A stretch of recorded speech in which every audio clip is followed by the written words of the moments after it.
Good morning, guys. Okay, so most of you already know that I'm an avid runner, but maybe think about weight loss this morning. So sometimes we want to start our weight loss journey and we literally want to run for the finish line. We want to sprint to the finish line. But sometimes that is not the ideal way to actually start your journey. And I'm going to tell you why.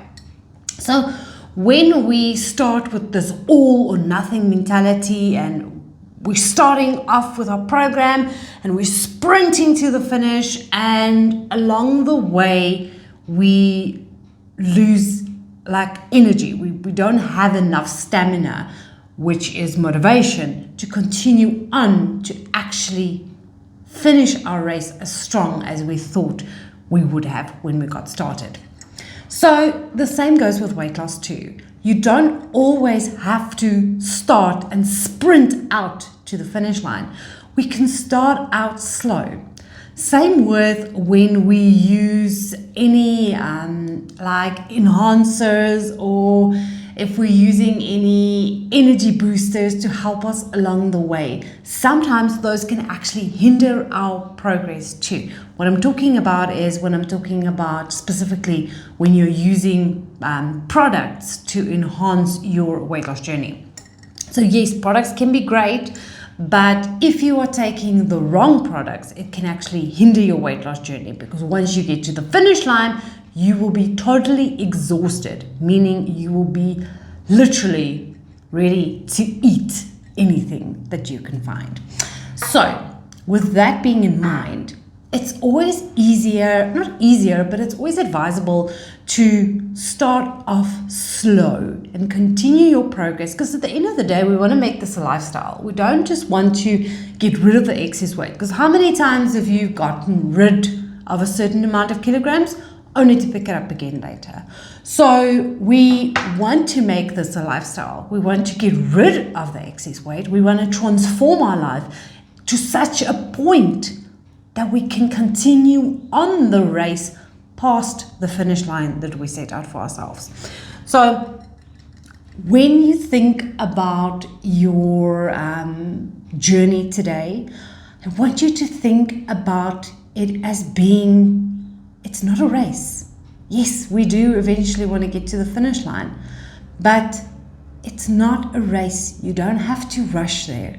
So take your time. When you have done your progress today, when you focused on your self-love, when you focused on your exercise, you focused on your nutrition, you set out a plan for yourself. It's like with any running journey too. You set out a training plan for yourself. But sometimes we don't always achieve that training plan, or that progress that we were aiming for at the start of this of your challenge.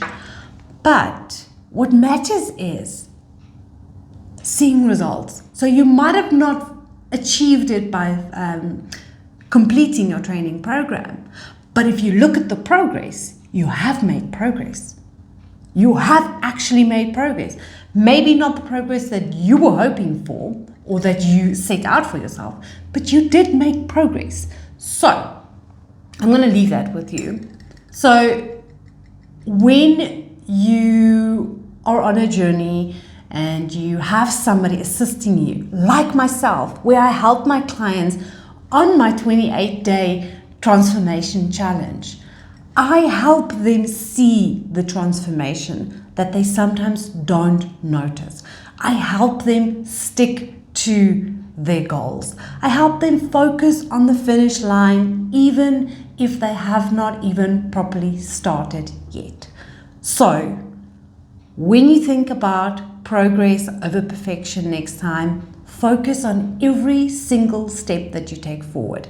Even if it's slower than what you initially anticipated, it's still a step in the right direction.